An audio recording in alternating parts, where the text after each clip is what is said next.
अवस्था में योग बल से माता के गर्भ में प्रवेश किया।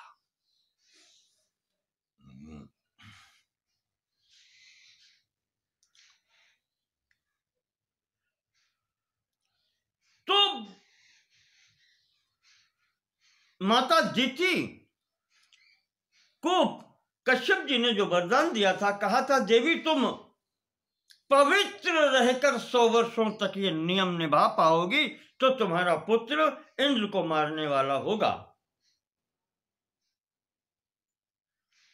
पराशर जी कहते हैं कि मैत्रेय 100 वर्ष पूरा होने में थोड़ा ही समय रह गया था और उस समय ये घटना अचानक हो गई कि माता बिना चरण धोए मुख शुद्धि किए, इतने दिनों का व्रत था, शरीर में कमजोरी तो हो ही जाती है, दुर्बलता आ जाती है, माता को नींद आ गई। इंद्र ने देखा, इस अशुद्धि का लाभ उठाया, योग बल से माता के उदर में प्रविष्ट हुए और उस गर्भ को सर्वप्रथम 7 टुकड़े वज्र से कर दिए।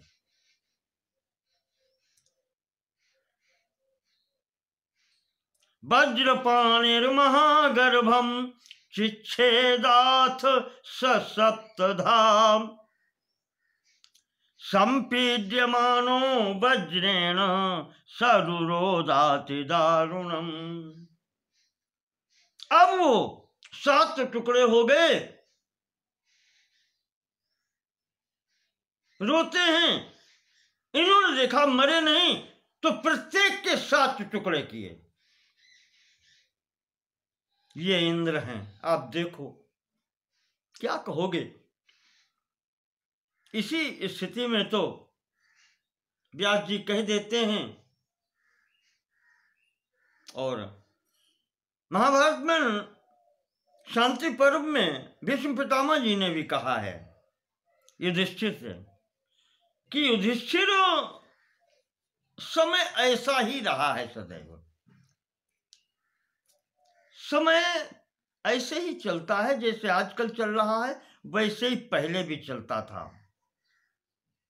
अंतर इतना हो जाता है कि उस समय शासन करने वाला राजा कैसा है। सतयुग, कलयुग, द्वापर, त्रेता, इनसे कोई अंतर नहीं पड़ता। अंतर पड़ता है शासक कैसा है, और जैसा शासक होता है उसी के अनुसार समय बन जाता है। राजा समय बनाने वाला होता है, समय के अनुसार राजा नहीं होते। इति ते संशयो माभूत राजा कालस्य कारणम, वहां आया है शांति पर्व में। भीष्म पितामह ने युधिष्ठिर से कहा है कि युधिष्ठिर तुम अब राजा बनने वाले हो, तो ये तुम्हारा भार है कि जैसा राजा होता है प्रजा वैसी ही होती है, ये ध्यान रखना।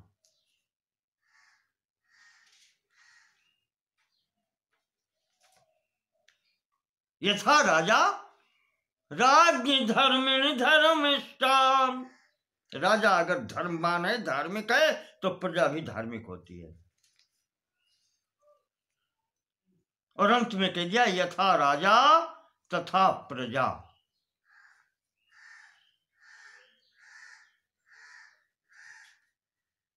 जैसा राजा होता है प्रजा वैसा ही अनुष्ठान करती है। और उधर ये भी कह दिया राजा कालस्य कारणम, समय बनाने वाला राजा होता है, राजा के अनुसार ही समय चलता है। तो इस प्रकार से यहां पर ये इंद्र की करनी है। 54 भाग कर दिए, 49 भाग कर दिए, गर्भ के प्रथम 7 और फिर प्रत्येक के 7। वो रोते हैं गर्भ में। मैंने कहा 100 वर्ष गर्भ की बात थी, अंतिम अवस्था है।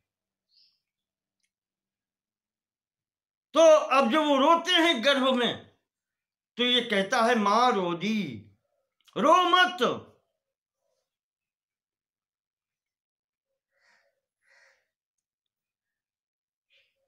इसी स्थिति में कहते हैं फिर वो एक के स्थान पर 49 अलग अलग उत्पन्न हुए, क्योंकि महर्षि कश्यप जी का आशीर्वाद था कि पुत्र तुम्हें प्राप्त होगा। तो इसलिए महर्षि की वाणी सत्य करने के लिए ये 49 एक साथ उत्पन्न हुए हैं। माता ने जब जाना तो वो इंद्र को शाप देने को उपस्थित हो गई। तो इंद्र ने फिर पैर पकड़ लिए, माता हमें क्षमा करें, अपराध आपका था, आपने कहा था कि हम पवित्रता का पालन करेंगे, आप नहीं कर पाई। और क्योंकि हमारे मारने के लिए आप पुत्र चाहती थी, तो माता हम भी तो आपके पुत्र हैं, हमें मारने के लिए ही क्या आवश्यकता पड़ गई? हम भी आपके पुत्र हैं। तो ये जब इंद्र ने पैर पकड़ लिए,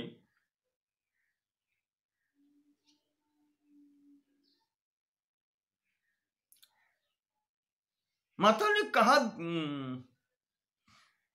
मत्स्य पुराण में आया है कि दिवा स्वप्न परा माता, माता जी आप दिन में सो गई, बस यही व्रत भंग हो गया आपका।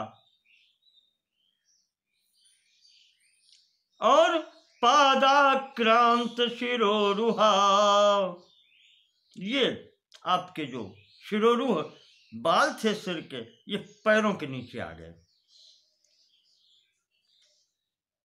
यही अपवित्रता की स्थिति बन गई। बाल खुले हुए थे।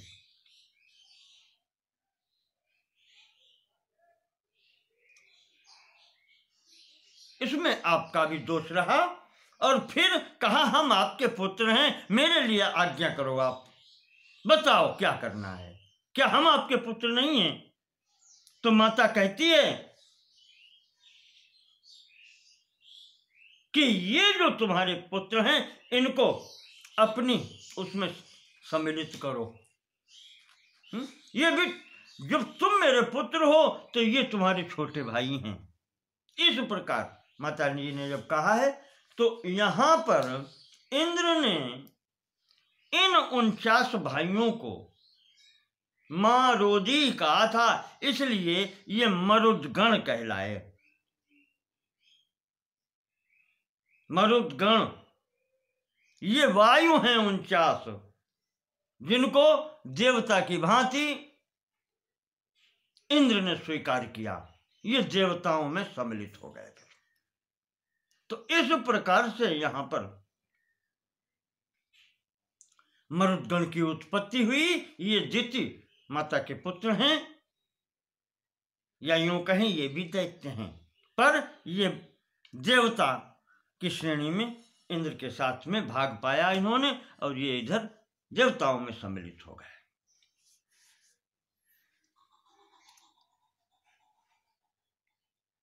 इस प्रकार से दिति के सभी संतानों का यहां पर वर्णन किया गया। आगे अब महर्षि पराशर कह रहे हैं कि जैसा हम पहले बता चुके हैं, जिस समय महाराज पृथु राजा बनाए गए थे,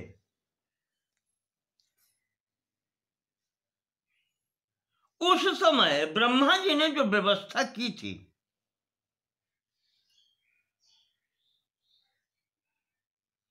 पृथ्वी के राजा के पद पर महाराज पृथु को प्रतिष्ठित किया, अभिषिक्त किया, और जो नक्षत्र हैं, ग्रह हैं, ब्राह्मण हैं, वनस्पति हैं, और यज्ञ हैं, तपस्या है, इन सब के ऊपर चंद्रमा को अधिकार दिया गया, चंद्रमा को नियुक्त किया गया था।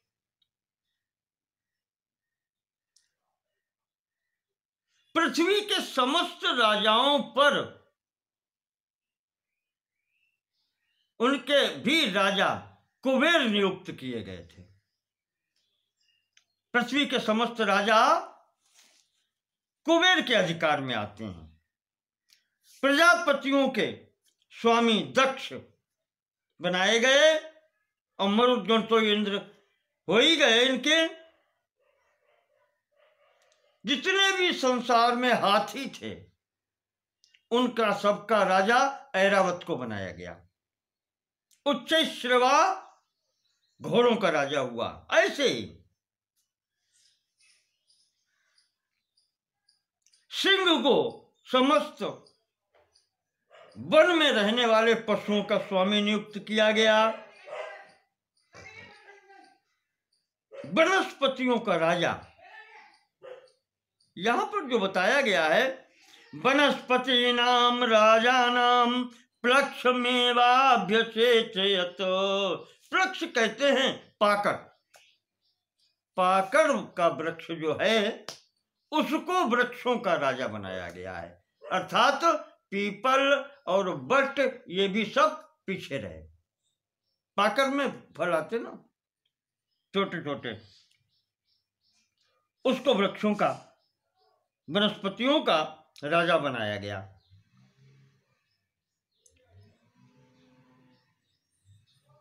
इन सबके अतिरिक्त फिर दिक्पालों की नियुक्ति हुई।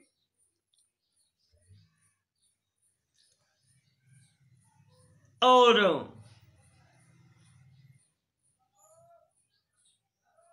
कहते हैं कि पूर्व दिशा में राजा सुधन्वा को दिक्पाल बनाया गया।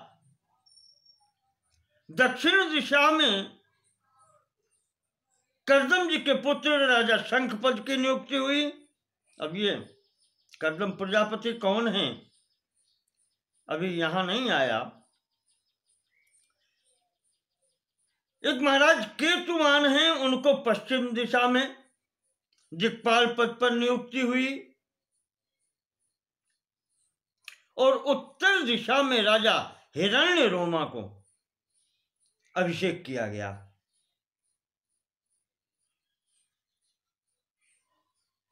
ये सब मिलकर के संपूर्ण पृथ्वी का पालन करते हैं, इस कल्प में कर रहे हैं।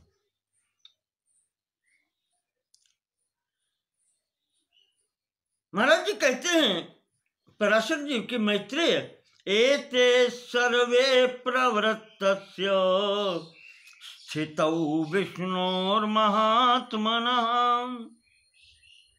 और जब ये सब मिलकर के पृथ्वी पर पालन करते हैं इसका, जगत का, सृष्टि का, तो ये सब विष्णोर महात्मनः विभूति भूता राजानो, ये भगवान की ही विभूतियां हैं सब, ये उनके ही अंश हैं। ये सब जो राजाओं के नाम गिनाए और अन्य भी जितने भी पालन करता है इस पृथ्वी के, ये चान्ये मुनि सत्तमा, मैत्रेय जी जितने भी पालन करता है वो सब भगवान विष्णु की ही विभूतियां हैं, उनसे अतिरिक्त और कुछ कोई है नहीं। और इतना ही नहीं, जो अधिपति जो राजा लोग पहले हो गए हैं और जो भविष्य में जो होंगे वो सब भगवान के ही अंश हैं। ये भविष्यन्ति ये भूता सर्वे भूतेश्वरा द्विजो ते सर्वे सर्वभूतस्य विष्णोर अंशा द्विजोत्तम।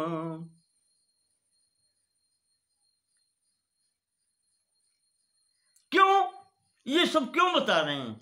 क्योंकि कहते हैं कि इस संपूर्ण सृष्टि के पालन करने में भगवान विष्णु के अतिरिक्त कोई समर्थ ही नहीं है। और अगर कोई पालन कर रहा है, विधिवत कर रहा है, तो वो भगवान का ही अंश होगा। नहीं पालन सामर्थ्यम ऋते सर्वेश्वरम हरिम। भगवान के अतिरिक्त इस सृष्टि का पालन कोई कर ही नहीं सकता। स्थितम स्थितौ महाप्राज्ञ भवन्त्य अन्यस्य कस्यचित्।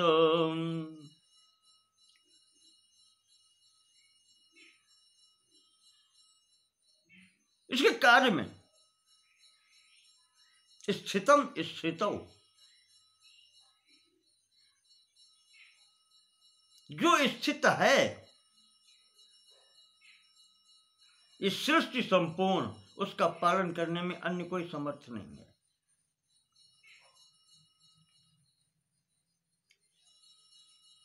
तो ब्रह्मा दक्षादयः कालः तथैवाखिल जन्तवः विभूतयो हरेरेता जगतः सृष्टि हेतवः। ब्रह्मा जी, दक्षादयः, दक्ष आदि जो प्रजापति बताए गए हैं, काल और ये समस्त प्राणी, विभूतयो हरे रेता, ये सब भगवान की ही विभूतियां हैं, उनका ही अंश है।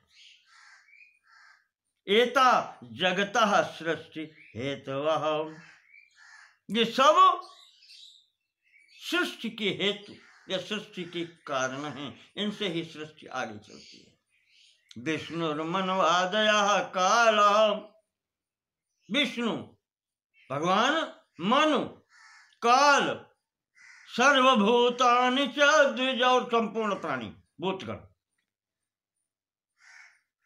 रुद्रः कालांतकाद्याश्च समस्ताश्चैव जन्तयः, रुद्र, काल, अंतक, ये सब भगवान की ही विभूतियां हैं।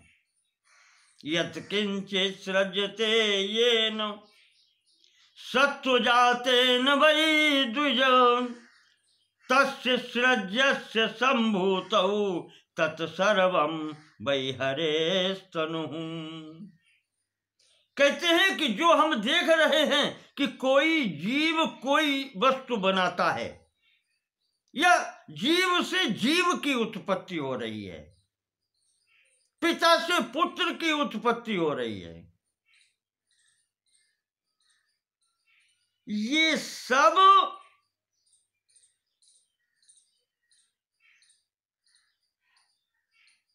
कहते थे इन सब उत्पत्तियों का कारण जो है वो परमात्मा ही है। तस्य सृज्यस्य सम्भूतौ, उनकी सृष्टि या उनके द्वारा जो सृष्टि आगे बढ़ाई जाती है, इसका कारण भी तत्सर्वम वै हरेस्तनुः, वो भगवान श्री कृष्ण, भगवान श्री नारायण का, भगवान विष्णु का ही शरीर में सब स्थित हैं, उन सब के कारण भगवान नारायण ही है। एवमेव जगत सृष्टा जगत पाता तथा जगत जगत भक्षयिता देवः समस्तस्य जनार्दन। इस प्रकार से समस्त जगत के सृष्टा, पाता यानी पालन करने वाले, और जगत भक्षयिता अंत में जगत को भक्षण कर जाने वाले, अपने में लीन कर लेने वाले, समस्तस्य जनार्दनः, वो सब भगवान जनार्दन हैं, भगवान विष्णु ही कारण है। और वो जो उनका स्वरूप है, जिस स्वरूप से ये सब करते हैं, वो स्वरूप तच्च ज्ञानमयम व्यापी, वो उनका स्वरूप ज्ञानमय है, सर्वव्यापी है, स्वसंवेद्यम अनुपमम, स्वसंवेद्य स्वयं प्रकाश है, अनुभव गम्य है, अनुपमम उसकी उपमा नहीं है, अर्थात एकमेवा द्वितीयकम, एक ही है, अद्वितीय है। उपमा उसकी होती है जिसके समानता में कोई दूसरा भी हो।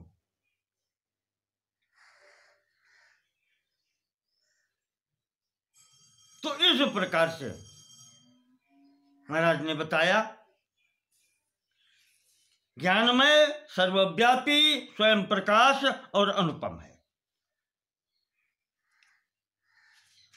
जो भी इसको प्राप्त करना चाहता है उसके लिए योग और ज्ञान दो मार्ग बताए गए हैं। तद ब्रह्म परमं योगी यतो नावर्तते पुनः, योगी अपने योग बल के आधार पर जब उस ब्रह्म को प्राप्त करता है तो नावर्तते पुनः, फिर उसका यहां पर पुनः आना नहीं होता। यम नियम आसन प्राणायाम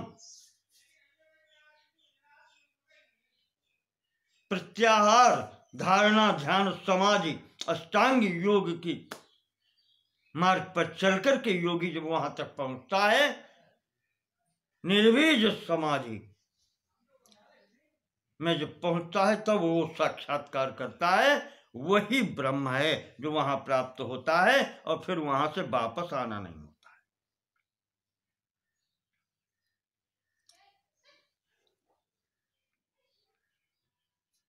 महापुरुषों ने बतलाया है कि उसके दो स्वरूप होते हैं, क्षरश्चाक्षर एवं च,